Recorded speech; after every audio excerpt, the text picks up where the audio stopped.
How do food chain disruptions cause ecosystem collapse? Imagine a row of dominoes standing upright, ready to fall with the slightest push. When one domino tips over, it can cause a chain reaction that knocks down many others. This is very similar to what happens in an ecosystem when the food chain gets disrupted. Food chains are like nature's way of passing energy from plants to animals, and then to other animals that eat them. If one part of this chain is broken, it can cause big problems for the entire ecosystem. Let's start with the basics. A food chain begins with producers, which are usually plants or algae that make their own food through photosynthesis. Next come primary consumers, which are herbivores that eat plants. Then there are secondary consumers, which are animals that eat herbivores, and sometimes tertiary consumers, which are top predators.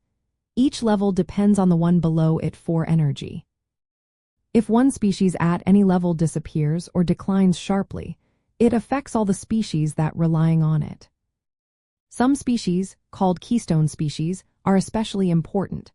Reptiles, amphibians, and insects often serve as both predators and prey. When these keystone species are removed or their numbers drop, it can cause a ripple effect.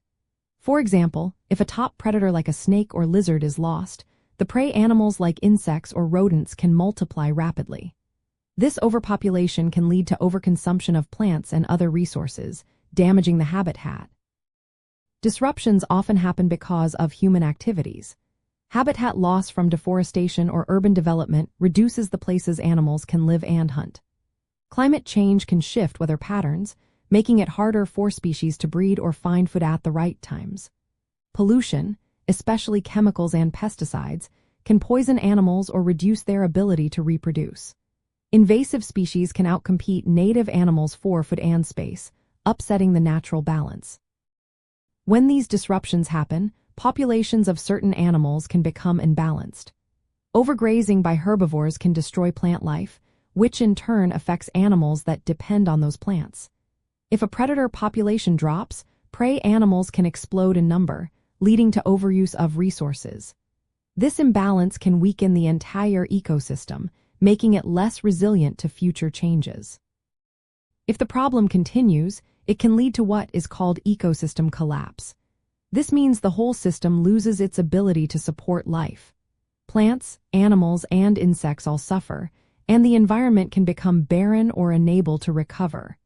The loss of insects, for example, can reduce pollination and natural pest control, which affects agriculture and other ecosystems. Conservation efforts are key to stopping this cycle. Protecting habitats, controlling invasive species, and reducing pollution help keep food chains intact. Restoring populations of top predators or keystone species can also help stabilize ecosystems. For reptiles, amphibians, and insects, maintaining healthy food sources and habitats is essential. When we understand how fragile these connections are, we can better work to keep ecosystems balanced and thriving.